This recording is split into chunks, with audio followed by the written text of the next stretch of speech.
The Absolutely True Diary of a Part-Time Indian is a juvenile fiction book that won the 2007 National Book Award for Excellence. In this novel, the author uses Arnold's heritage as well as his disabilities to take issue with how educational divisions operate and divide American schools. Arnold is a 14-year-old Spokane Indian boy born with water in the brain. This condition gave him a stutter, seizures, and a number of physical differences. Arnold confesses, "And if you are 14 years old like me and you're still stuttering and lisping, then you become the biggest retard in the world."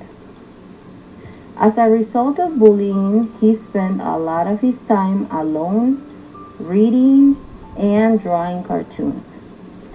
Arnold is aware of his differences and the labels that came with it, but he celebrates who he is with a fight and eventually with a flight to another school.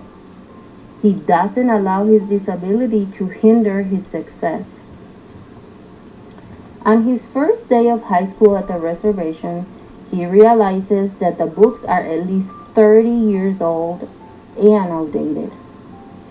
Furious at the reservation school for being so poorly funded that they must use old and outdated books, Arnold throws the textbook across the classroom, accidentally hitting the teacher in the face and broke his nose. As a result, Arnold is suspended from school.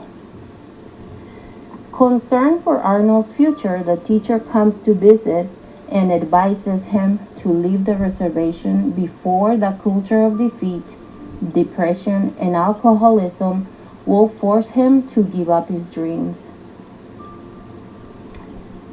He decides to transfer to a high school in Reardon, a wealthy white farm 22 miles away. Arnold's parents support his decision, but warn him that most of the tribals see him as a traitor. At this new school, Arnold finds himself in challenging classes with success-driven peers. At Reardon, his academic success is allowed to flourish. However, his awareness of Spokane traditions is not promoted. There is a tragic sadness in this novel that arrives with Arnold's success. Attending Reardon allows him the privilege and acceptance into the society that has historically created institutions and reservations designed to oppress. Arnold notes with sadness, Indians have forgotten that reservations were meant to be death camps. He understands that his new place in society sets him up against his old place.